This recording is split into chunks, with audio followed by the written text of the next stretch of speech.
Great Lakes road trip I was just telling y'all about. I went to a place in Wisconsin, and oh God, I knew. Did you get the Spotted Cow beer that's only known in Wisconsin? I did not get any Spotted Cow beer. I thought you were like the beer guy. I thought we were going to nerd out on beers here for a minute. There was a lot of driving with my son in the back seat, so there wasn't as much beer in Wisconsin as I would have liked. But I went to this place on the right on the shores of Lake Michigan, and I knew I was going to forget the name of this place. Anyway, it's called there's barbecue in the name, right? And they only serve burgers. They serve burgers cooked over charcoal, and they've done it that way since like the 40s. And so I started asking the ladies who were grilling the burgers, how many people walk in here and they're disappointed? And they're like, well, you can pretty much tell by an accent. Like if they walk in and they've got an accent, they're going to be disappointed with what we've got on offer here. Yeah. And then they're like, all right, fine, I'll take a burger and some fries. And then she's like, and we don't serve fries. We have chips. And usually by that point, they just walk out. So it's funny, like depending on where you are in America, like what could be a barbecue joint.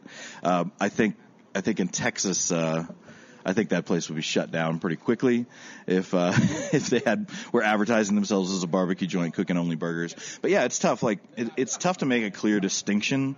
But I'll say like when you're at a cookout and you see some burgers on the grill, you know you're not going to eat barbecue. Like I don't know what the point is, what the threshold is that you crossed where you're like, oh yeah, okay, we are going to have some barbecue today.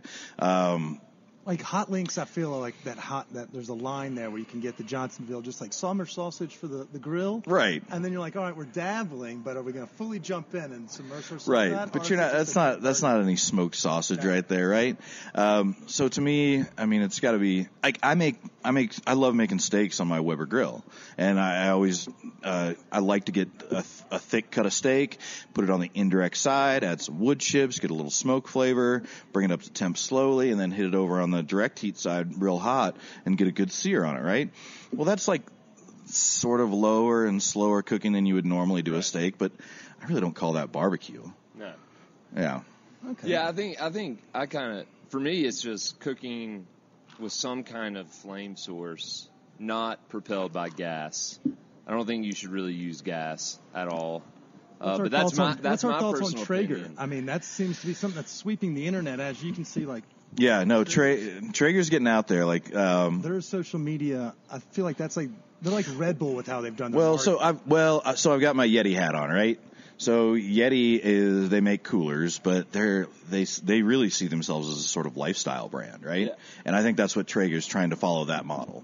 And you got your Traeger rubs and your hats and your shirts, and like you're on like Team Traeger.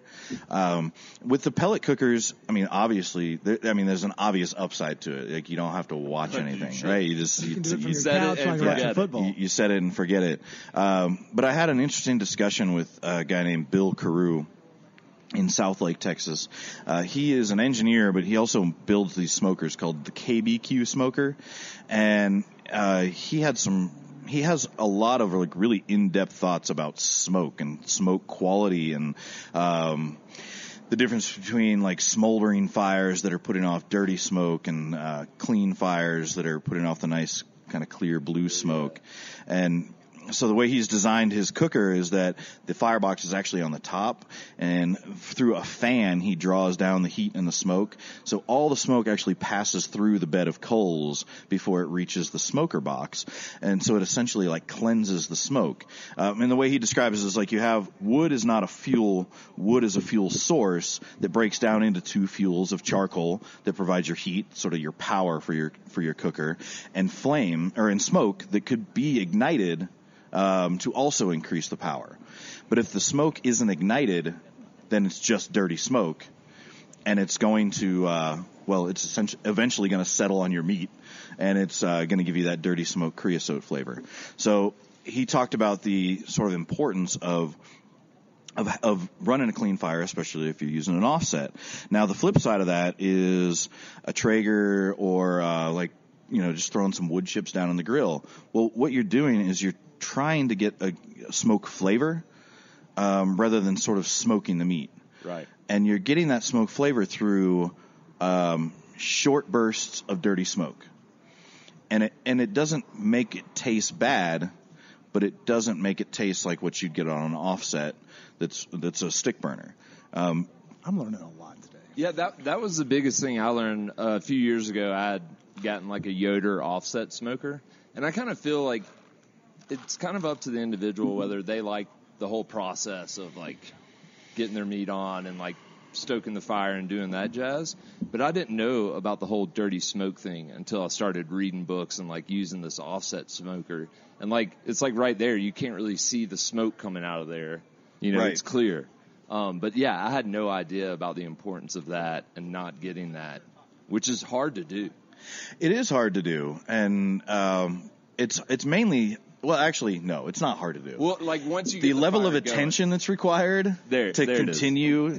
I mean, to me, making great barbecue is fire maintenance. That's really all it is. Yep. Like the amount that you actually handle the meat that's on your cooker is minimal, right? Like you trim it, you rub it, and you put it on the smoker, and then you never touch it again. Like maybe you do. Maybe you shift it around the smoker. Maybe you spritz it with this or that. But essentially, you don't have to touch it again. No. Your cooking process has nothing to do with the meat. Your cooking process has everything to do with the fire that you built in the smoker and whether you're maintaining it properly. And, you know, for any backyard cooks, the thing is, like I said, you have these two different levels of power that you can provide from wood, and one of the really important things is to build up a nice coal bed. So if you have that nice bed of coals with a sort of consistent level of heat, then you can add on a small log, and add on another one, every 10, 15 minutes or so. Yeah, and you'll get a burst of flame, but it'll ignite almost immediately. You'll get very little dirty smoke from it, and you won't rely on smoke that's ignited to provide the bulk of the power to your smoker. Yeah. Because if you do that, you're going to have crazy up and down wave of temperature differential all the way through your cook. Whereas if you have like a good base of power of coals, that's providing most of that heat, then you're going to be much more steady. Yeah.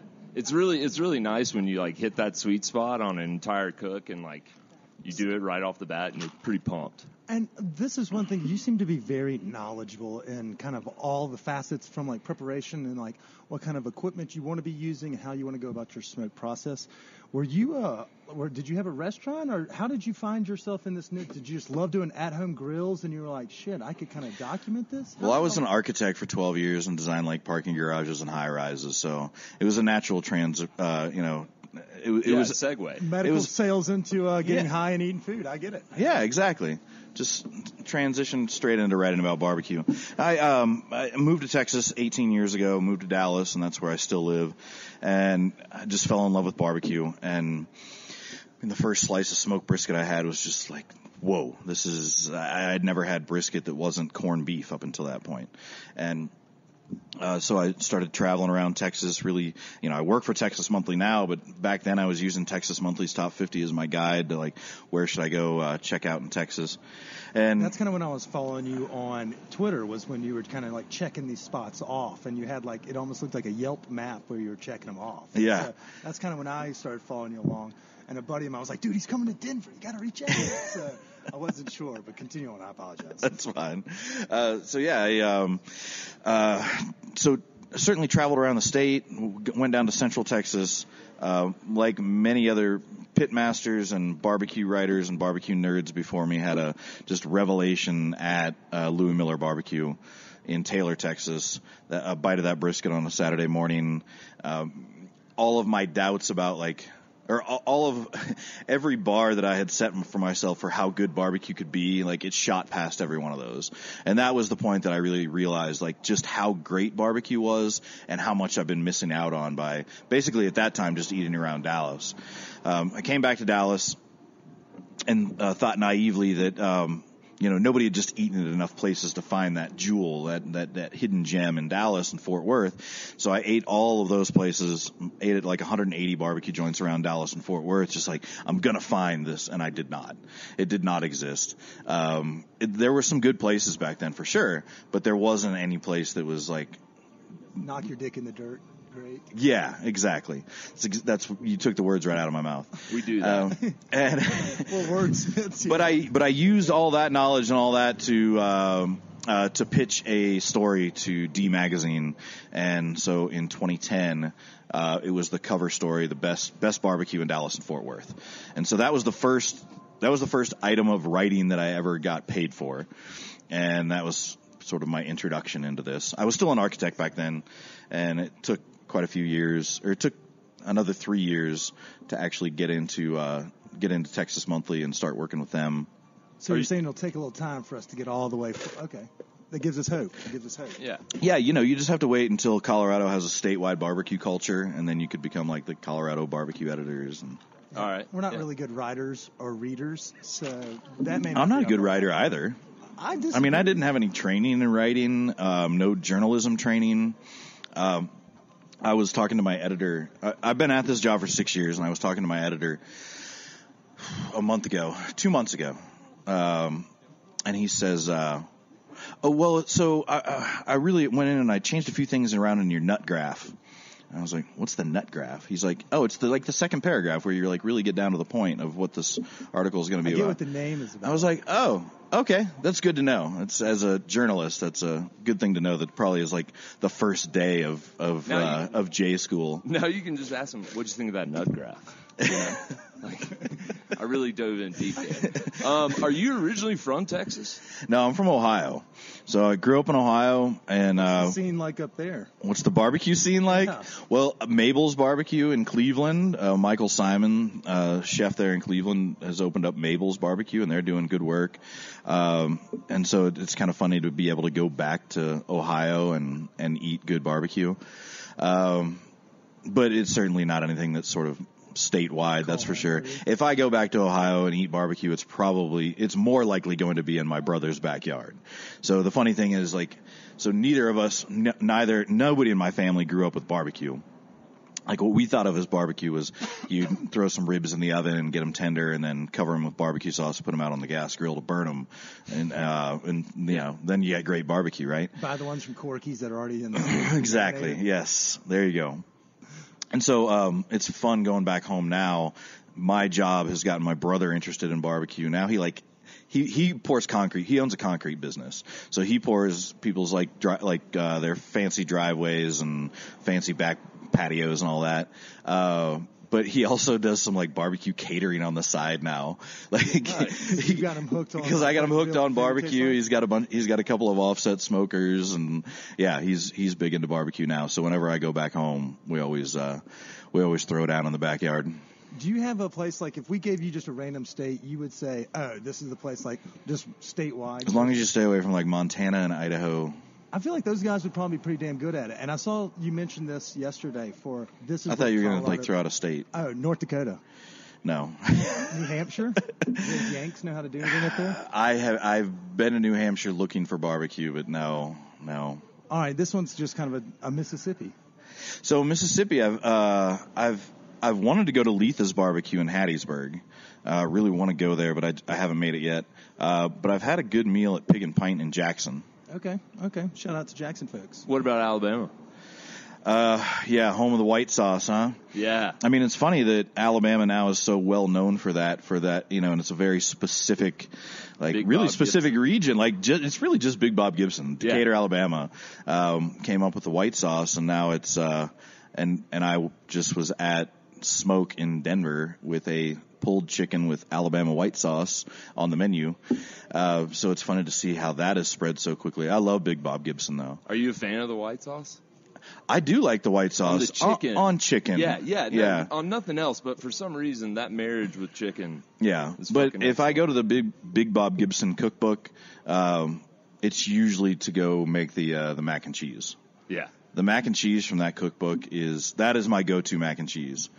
I mean, it's like 3 different cheeses. You melt them all together with a bunch of heavy cream, put it into a cast iron pan, throw it into the oven. But before you do that, you have to mix up, like, it's cayenne pepper and a bunch of more shredded cheese and mayonnaise. You mix it all up, and then you like spread it on like a frosting over top of the mac and cheese, put it in the oven, wait till it gets all bubbly. That's I'm not a mayo guy, so I was out. You will not. It doesn't even matter. Like grilled cheese, like it makes that kind of you won't even. outside. You don't even know it's mayo. It's just creamy goodness. See, and now if we're